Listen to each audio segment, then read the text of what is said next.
नमस्कार, मैं कमलेश कबीर आपका एक बार फिर स्वागत करता हूं इस नए एपिसोड में।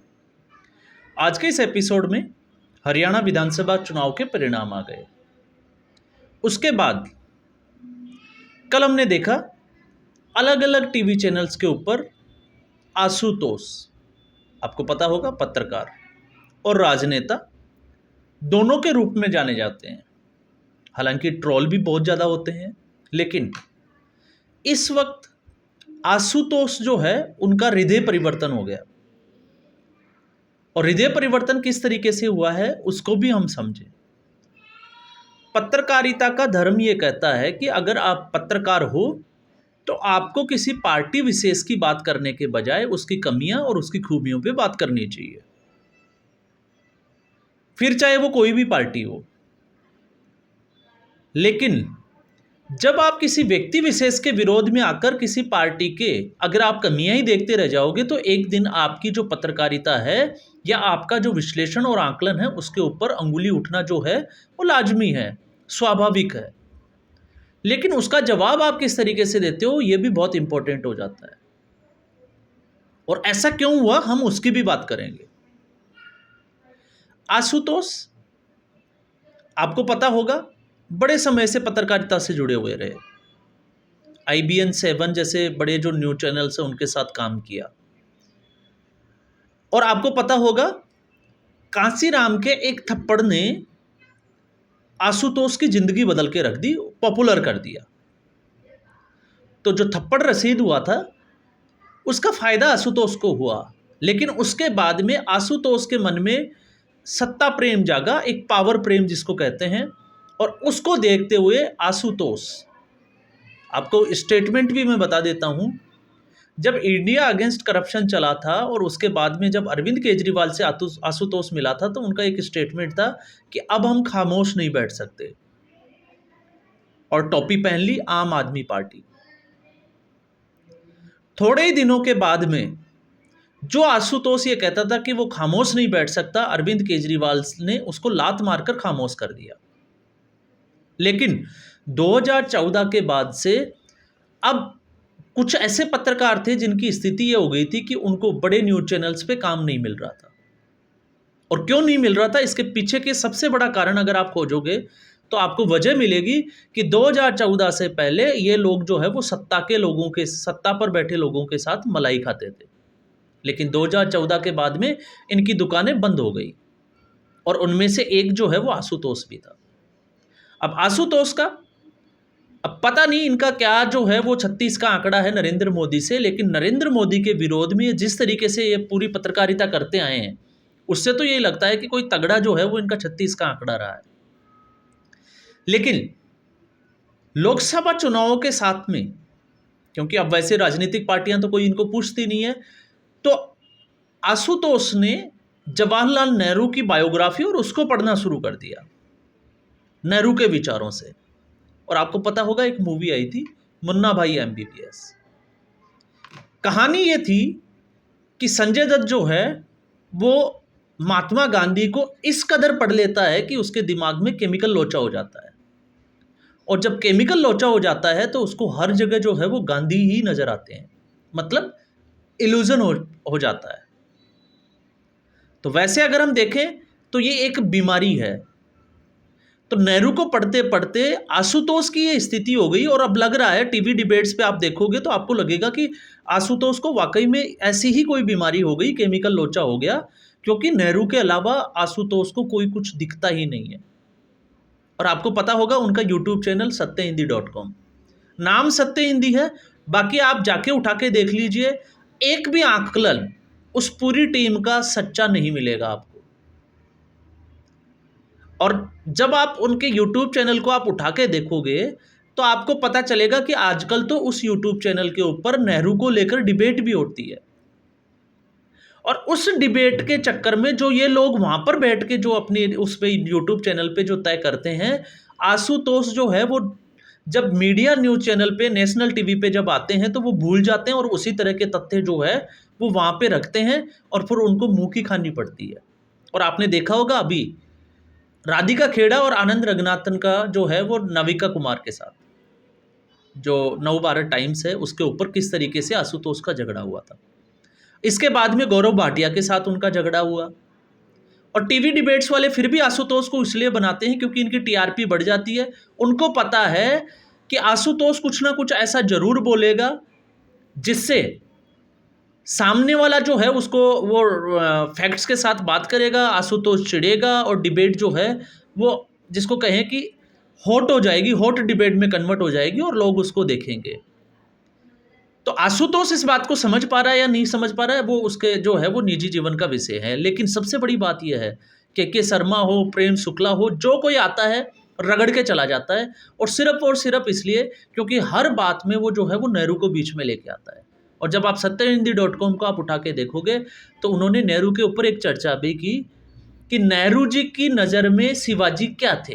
अब इससे आप सोच के देखो कि नेहरू को आप शिवाजी के साथ कैसे कंपेयर कर सकते हो।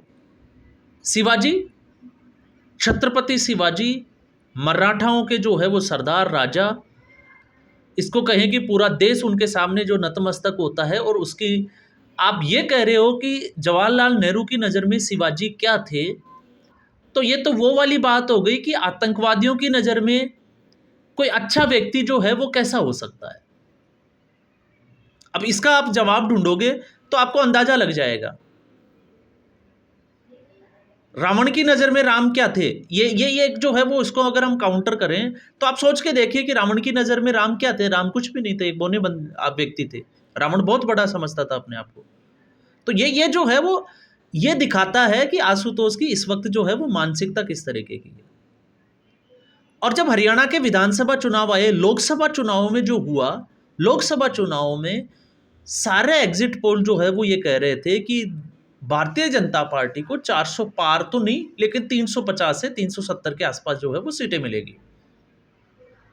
और इसमें मैं और किसी की बात नहीं करता हूं, मैं भी कुछ वीडियो बनाए थे और मुझे भी लग रहा था कि भारतीय जनता पार्टी जो है वो 350 से 350 तक जाएगी। आप देख सकते हैं। और उसके बाद में आकलन गलत हुआ तो हमने स्वीकार भी किया कि हमारा आकलन गलत हुआ। क्यों हुआ उसकी भी कुछ बड़ी वजह थी कि भारतीय जनता पार्टी में क्या कमियां रही। और आपने देखा होगा जो भारतीय जनता पार्टी या नरेंद्र मोदी को, जिन पत्रकारों को गोदी पत्रकार कहा जाता है, गोदी मीडिया कहा जाता है, उनके कुछ लोगों ने जो है वो बीजेपी की इस रणनीति को लेकर क्रिटिसाइज भी किया है, सवाल भी उठाए हैं। और उत्तर प्रदेश आपको इसको जो है वो आपके सामने जो है वो एक अच्छा उदाहरण है।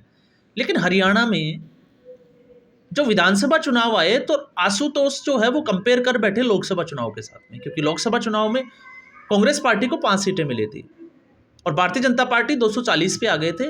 लेकिन उस वक्त ईवीएम जो है वो जिंदा थी। ये आप देखिए इनकी बैल बुद्धि क्या होती है। ये अपने आप को पत्रकार कहते हैं लेकिन ये अपनी बातों को भूल जाते हैं कि उन्होंने क्या बोला था। क्यों इसलिए भूल जाते हैं क्योंकि ये हर टीवी चैनल पे जाते हैं और कहाँ पे क्या बोलते हैं इनको पता ही नहीं होता। अब वहां पे लोकतंत्र की जीत हुई, लेकिन 3 महीने नहीं निकले, चौथे महीने में जब विधानसभा में हरियाणा में एग्जिट पोल ये कह रहे हैं कि कांग्रेस पार्टी को पूर्ण बहुमत की सरकार मिलेगी, 10 साल की एंटी इनकम्बेंसी है। इन्होंने किसान आंदोलन के साथ कंपेयर किया, इन्होंने विनेश फोगाट का जो आंदोलन था पहलवानों का उसके साथ किया, अग्निवीर के साथ किया। लेकिन इनको ये समझ में नहीं आया कि ये मुद्दे जो है, जिस दिन विनेश फोगाट ने कांग्रेस पार्टी ज्वाइन की थी उसी दिन ये मुद्दा जो है वो हवा हवाई हो गया था। इसके अलावा किसानों का मुद्दा, ये आपको पता है कि क्यों हवा हवाई हुआ। और जब हम बात करें तो आपने देखा होगा कल आशुतोष शुरू के समय में जब कांग्रेस पार्टी आगे थी तब तक सब कुछ सही चल रहा था, अपना ज्ञान दे रहा था। लेकिन जैसे ही भारतीय जनता पार्टी आगे होती है, आशुतोष जैसे पत्रकार जो है वो ये कह देते हैं कि अब उनको जो है वो शंका हो रही है। तो आप अंदाजा लगा सकते हैं कि ये किस तरह की पत्रकारिता है। और जो पत्रकार समझ ही नहीं पा रहा ग्राउंड लेवल पे कि जनता जो है वो किस तरीके से सोच रही है, जनता में क्या बदलाव आ रहा है, तो फिर उसको पत्रकार कहना जो है वो थोड़ा सा गलत हो जाता है। और आप जब उनके यूट्यूब चैनल के ऊपर जाओगे तो आपको अंदाजा भी लग जाएगा। और कैसे कैसे अंदाजा लगेगा, इन्होंने हरियाणा विधानसभा से पहले ही, चुनावों से पहले एक वीडियो बनाया था कि इसका सीधा असर जो है वो महाराष्ट्र के चुनाव पे पड़ेगा। और सबको हर कोई कहता है कि विधानसभा चुनाव जो एक के बाद एक स्टेट में होता है तो उसका असर जो है वो दिखाई देता है। क्यों, इनको लग रहा था कि कांग्रेस पार्टी जो है वो लीड कर रही है। लेकिन अचानक से इन्होंने इसके ऊपर जो है वो डिबेट भी की, अचानक से कांग्रेस पार्टी जो है वो हार गई। और उसके बाद में जो वीडियो आने लगे कि ईवीएम पे जो है वो विपक्ष को, कांग्रेस को जो है वो शक है, इसलिए सुप्रीम कोर्ट पे केस जाएगा। अब आप उठा के देख लीजिए, सारे के सारे जो है वो इनके वीडियो इसी बेस पे होंगे कि किस तरीके से कांग्रेस पार्टी और खुद को बचाया जाए, क्योंकि इनका नेहरू प्रेम जाग गया है। इनको नहीं दिखता कि नेहरू ने क्या गलतियां की। लेकिन जब आप कहीं आकलन में जाते हो तो आकलन में प्रधानमंत्री नरेंद्र मोदी जो है वो प्रधानमंत्री के पद पे हैं, तो दूसरे प्रधानमंत्री से उनका कंपेयर होना स्वाभाविक है। लेकिन जब हम ये कहते हैं कि डीमोनेटाइजेशन, जो नोटबंदी हुए, तो नोटबंदी का जो निर्णय था नरेंद्र मोदी के द्वारा, वो किसी भी अर्थ में लिया गया हो लेकिन वो हमारी नज़र में गलत हुआ, वो गलत साबित हुआ, तो हम कहते हैं कि वो गलत था डिसीजन।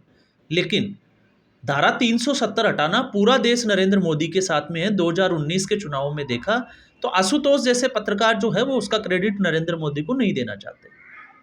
दुनिया में भारत की जो पहचान हुई है उसका क्रेडिट नहीं देना चाहते। लेकिन एक छोटी सी गलती जिसमें नरेंद्र मोदी डर गए, अमित शाह को, नरेंद्र मोदी को जो है वो झटका लग गया, रातों की नींद उड़ गई, इस तरह की चीज़ें जो है वो इन लोगों को दिखाई देती है।